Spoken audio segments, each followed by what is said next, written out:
Alan Gómez en Artigas. Los carreteros que hacían música argentina se contactan con Laura Yestarán y de alguna manera les entrega repertorio y graban un disco en este mismo año 62 que se llamó Folclore Uruguayo cantado por los carreteros. Es decir, estaba esta preocupación, ¿verdad? Y Osiris, pero todos, Zampayo, no me puedo olvidar de mi amigo Zampayo, también, que hace un híbrido en lo que es la música litoraleña, pero distinto de lo argentino. Bueno, Amalia de la Vega, que estaba también cantando milongas y canciones, estilos, y algunos otros, Roberto Díaz Luna, bueno, gente que más o menos esos son, espero no olvidarme de nadie.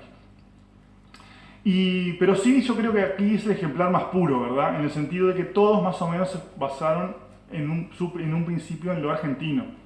No lograron emanciparse de eso y se basaron iban agregando canciones del repertorio y del folclore musical uruguayo, pero no fue de entrada. Osiris desde el primer momento se interesa por un cancionero oriental, de hecho su primer disco, Poemas y Canciones Orientales. Y acá, que se interpretaba solo el argentino, había muchos conjuntos argentinos, o muchos conjuntos al estilo argentino, ¿verdad? Vestidos de poncho y botas y bombacha, similar a los chanchaleros, los conjuntos, y de traje, corbata o moña, los conjuntos vocales, ¿no? Igual que en Argentina. Y bueno, increíblemente los argentinos terminan haciendo ya inmediatamente versionando canciones de Osiris. Pero voy a avanzar un poco con... Bueno, ahí tenemos un poco su discografía. Ahora después voy a volver sobre eso. Yo considero que este es porque el canto popular estuvo presente siempre, es decir, siempre hubo un canto popular, un cantar del pueblo. Desde los indígenas hasta acá. Las crónicas indican al menos, ¿verdad?, coros de mujeres, mientras un cacique prepara para la arenga, hay testimonios de ello, ¿no? Pero en definitiva siempre hubo un cantar del pueblo. Después está todo lo que conocemos en cuanto a la poesía gauchesca, Bartolomé Hidalgo, bueno. Pero de alguna manera hay una cuestión renacentista, ¿no? Esto es lo de los conjuntos uruguayos. Y Osiris es un ejemplar importante en este sentido. Renacentista en el sentido de que vuelve a tomar las bases originales de creación. Entonces, retoma la beta patriótica activista, que no estaba en los cancioneros hasta el momento. Los cantores criollos, sí, de repente en evocaciones de payadores, pero los cantores criollos, los cantores de tango, no se abocan a eso. Temáticas, bueno, yo digo ahí realistas, que no eran pintorescas y de la campaña, sino que apuntaban a una crítica social. Se recrean los ritmos folclóricos propiamente orientales. No olvidemos que una década y media antes, Laura Yestarán había comenzado un trabajo de relevamiento de todas esas formas musicales autóctonas. Entonces, y es una época entre los cantores, crisis social también mediante, ¿no?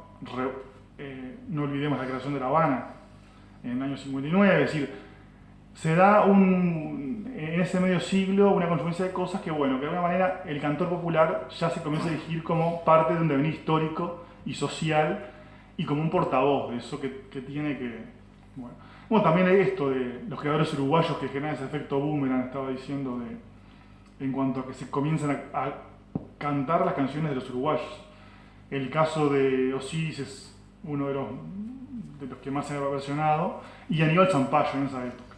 Y bueno, y también la industria fonográfica y discográfica comienza como a reverdecer, comienzan a haber más sellos.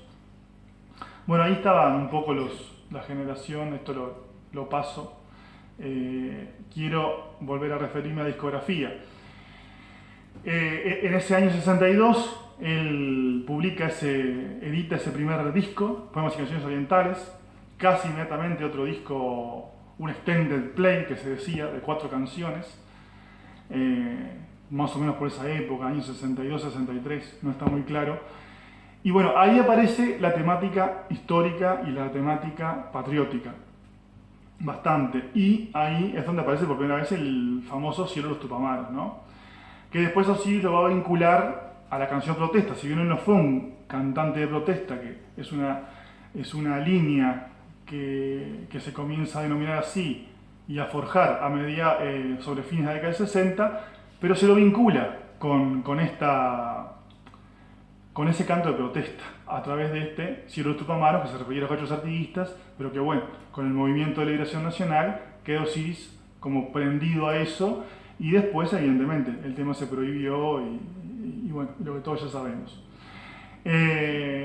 Bueno, en el año 66 vuelve a grabar otro disco, otro LP, que estaba precedido por otro pequeño disquito que está por ahí, que es ese que dice Osiris. Ahí está un poco la línea cronológica, ¿no? Lo estoy diciendo. El disquito Osiris y El Forastero, que es editado en Argentina. Un disco que yo creo que es del punto de vista como cantor, lo más audible para aquellos que aún se sigue opinando que Osiris no era agradable de escuchar y que no era buen cantor, ¿no? Y que hasta yo he escuchado gente que ha estudiado el tema Osiris que dice que desafinaba, ¿no? Sí, no desafinaba, digo, es decir, era su forma de cantar. Pero en ese disco realmente se destaca desde el punto de vista para mí como cantor. Pero, bueno, un disco que tampoco en Argentina era muy conocido, pero tampoco es que haya tenido tanta repercusión ese disco y de hecho, bueno, no se reeditó el sello Ayuí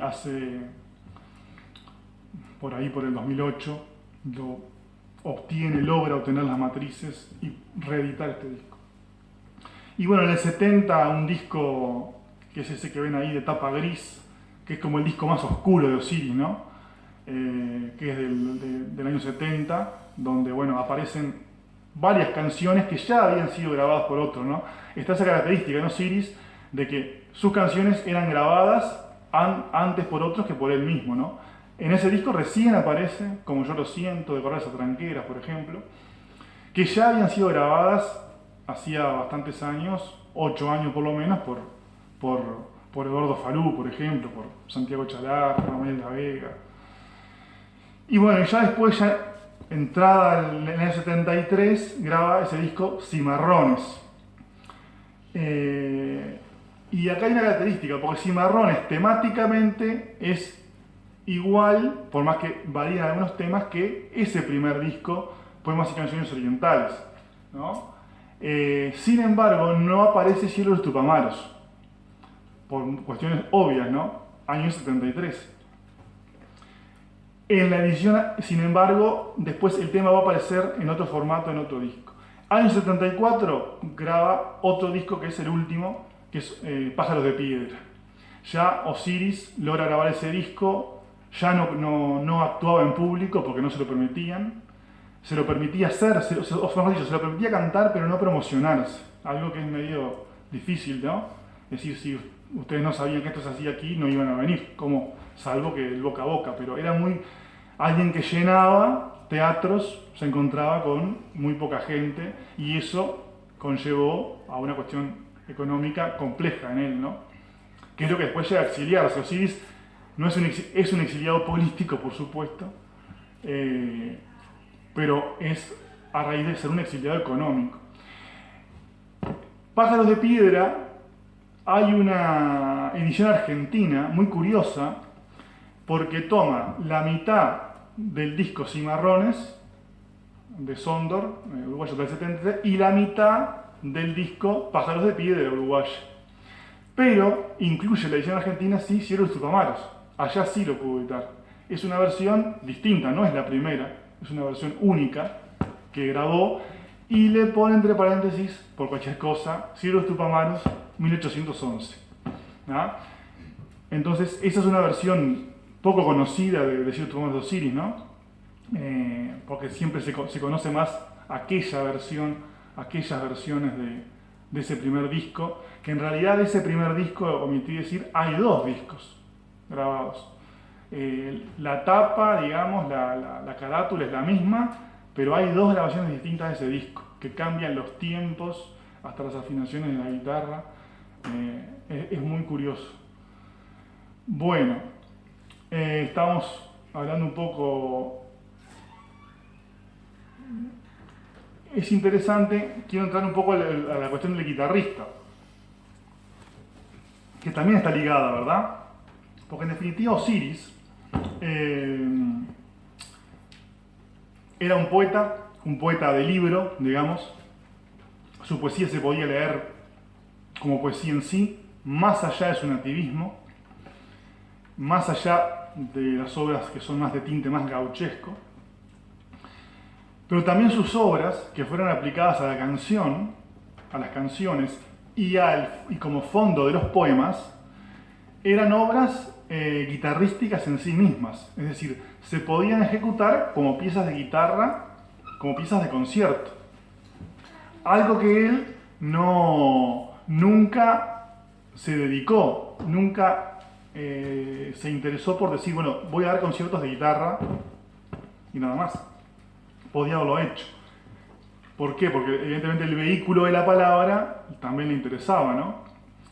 Pero esas obras realmente son obras de alta complejidad y él, de alguna manera, hay avances allí. Hay avances en cuanto a que él establece como una especie de teoría propia y una técnica de los poemas lo que se llama los poemas para recitante y guitarra. Él, digamos, logra una disociación, digamos, corporal, psicológica en decir, bueno, ejecuto una pieza compleja, la cual estaba muy trabajada, y a su vez cantar y darle la interpretación. Esto en cuanto a canciones y en cuanto a recitados, ¿no? o a poemas dichos. Un caso que para mí es inusual, yo no conozco nada similar en el mundo, digamos, ¿no? Quizá pudiera haber alguna incursión, pero una obra basada en eso. Pero en cuanto a la guitarra es interesante, porque lo de la guitarra, los que se habían acercado a la guitarra, vamos a decir, por decir nativista, es decir, gente con formación quizá clásica que se acercaba a lo popular, o gente que no eran simples guitarreros que se acompañaban para cantar, sino que intentaban trabajar en la guitarra. Bueno, yo creo que las obras de Osiris son, desde el punto de vista estético, incluso quizás no queda muy cortés hacer relaciones, pero superiores, por ejemplo, a las obras de Abel Fleury, que fue un compositor argentino que fue muy recurrido como guitarrista en lo que son las piezas, vamos a decir, folclóricas o de inspiración folclórica. Yo creo que los Osiris es aún más complejo y mucho más elaborado. Entonces creo que ahí también hay un avance. Los que se habían acercado a la guitarra popular, bueno, por ejemplo, Abel Carlevaro lo hizo, con obras propias y con obras de otros autores, incluso del mismo Fleury, pero bueno, digo, se optó por otra cosa. Bueno, Oyanguren también hizo cosas por el estilo, pero yo creo que en Osiris, más allá de que lo aplicara para el canto, hay una evolución en ese sentido.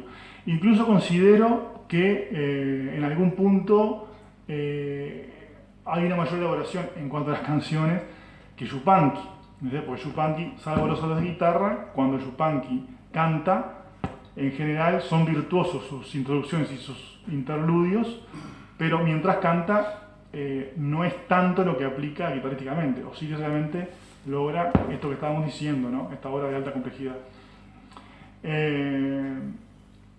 Entonces, ¿qué más? Bueno, también es otra cosa importantísima para la perduración de la obra, la edición de partituras.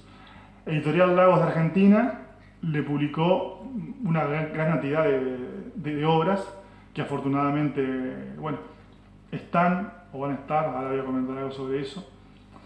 Y bueno, eso sin duda posibilita que haya quienes puedan ejecutarlos no solo de oído, sino, digo, hoy vamos a tener una muestra aquí, ¿no? Decíamos hoy, había comentado que él, en esta preocupación por la guitarra, también elaboró un método de enseñanza que se llamó Nueva Guitarra, también inédito. Y también era luthier, ¿verdad? También se abocó a la construcción de guitarras. Cuando estaba en España, montó un taller, ¿verdad? Con mucha ayuda de su hijo, Federico, y logra las guitarras Osiris, ¿verdad? E intentaba aumentar el caudal sonoro, que la guitarra fuera más dulce en su sonido, y quería recuperar un sonido similar al del laúd, decía. Y bueno, y exilio mediante, evidentemente no podía hacer, no fueron muchos recitales que hizo en España, alguno hizo también uno en París, pero bueno, se abocó más que nada a reformular aspectos poéticos a la guitarra y también a continuar con obras ensayísticas, ¿no? Históricas. Los de adentro y los de afuera, por ejemplo. Es un ensayo histórico de la historia popular nuestra, vinculada al poder, digamos, pero que lamentablemente también permanece inédita. Las guitarras Osiris, ahí, esa es una foto de guitarrista, en realidad al lado está Osiris, yo quise centrarme en la guitarra. Este guitarrista es un guitarrista fiorentino que está en Italia hace muchos años, Gonzalo Solari, que bueno, me pareció que se ve bien la guitarra. Ven que tiene algo similar a como tienen los violines, porque en realidad esta guitarra tenía dos cajas internas para diferenciar sonidos agudos de graves. A su vez se sostiene por una viga, ¿verdad?, que conecta con esa pontezuela extendida que lo mantiene, vamos a decir, mantiene más libre. Esto estaría separado, digamos, ¿no? Esto está por encima, está atornillado con la viga, y esto está como suelto, por decirlo de manera. De alguna manera, para darle a la caja, que es de donde parte el sonido, darle más libertad a la caja, aparte de lo que decía, los tabiques internos y las cajas internas. Carlevaro, Abel Carlevaro buscó lo mismo, ¿no? Buscó exactamente lo mismo, Abel Carlevaro.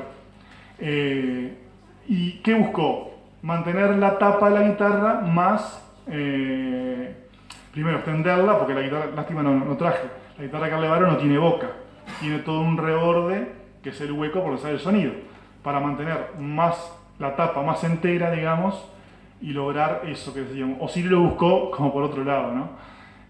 Bueno, se construyeron pocas guitarras de estas, pero me parece que intentó hacer un avance, aunque él no había quedado conforme con el sonido, ¿no? Eso en cuanto a la guitarra, y bueno, ya después Osiris opta por volver al Uruguay, ¿no? Acá ya esto en el exilio se dedica a todo esto que estamos diciendo, el tema de la guitarra. Osiris vuelve al Uruguay en el 93 y bueno, fallece solo, en condiciones bastante precarias. Bueno, no ahondaría en eso, pero me parece que es una obra en este sentido, ¿no? Literariamente intentó abarcar varios géneros, poéticamente generó cosas realmente importantes, con gran calidad poética, pero que quedó enmarcada su poesía dentro de la poesía nativista o gauchesca. Se llama la atención como en obras antológicas, como por ejemplo, que se dice la poesía plural uruguaya, ¿no? Y de repente no aparece la poesía de Osiris, por considerarse dentro de un género menor, que es el criollo, por decirlo así. Pero me parece que su obra va más allá de ese mote. En cuanto a lo de las canciones, también es un cancionero fundante, un cancionero fundamental, ¿verdad?, del Uruguay. Y en cuanto a lo guitarrístico y musical, también, ¿no? Sin duda fue un guitarrista de nivel, un guitarrista que a su vez tenía sus influencias, por supuesto. Alguien que él tocaba lo que tocaba en las canciones, pero también tocaba obras de Bach, tocaba obras de Villalobos. Entonces, bueno, me parece que es importante rescatar. Quiero comentar también que, bueno, la obra de Osiris se mantuvo un poco olvidada, ¿no? Bastante tiempo olvidada. Ya después las canciones no se las versionaba, casi. Aquí en el Uruguay casi que no se las versionaba. Sí en Argentina. Hasta que, bueno, parece que comienza en los 2000 una nueva época a revalorizar esa figura. Y bueno, y quiero referirme puntualmente también, digo, en el caso de quien les habla, en 2009, con un libro monográfico sobre Osiris, en realidad un trabajo no muy extenso, pero en el momento era muy poco lo que había, no había nada, casi. A mí me costó bastante hacer este trabajo, por más de que tiene escasas 140 páginas. donde intenté de alguna manera, bueno, dar cuenta algo de la vida, pero sobre todo también de la obra, ¿no? Y la expansión de la obra, la gran cantidad de intérpretes que lo versionaron, ¿no? Ya en 2015, afortunadamente, sale un trabajo biográfico, ¿no? Que se aboca a una investigación en ese sentido, de Guillermo Pellegrino y Jorge Garcilago, que, logran trabajar y conjuntamente, porque fue un trabajo que llevó su tiempo, hacen una biografía. Que incluso, bueno, no se, de repente en algunos casos no se abocan tanto a la proyección de la obra de Osiris en cuanto en otros intérpretes o discográficamente en otros intérpretes, ¿verdad? Pero sí en lo biográfico, que es un trabajo muy fundamentado. Quiero también mencionar que se está elaborando otro libro sobre Osiris, en este caso sobre su obra guitarrística, sobre su obra musical, o sea, un libro de partituras. Oscar Redón y Eduardo Barca, dos guitarristas de formación académica, pero también amantes de Osiris y conocedores de su obra, están elaborando una obra de todas las partituras de Osiris, incluso tratar de recuperar no solo lo editado, sino manuscritos y hasta obras que están un poco perdidas, ¿no?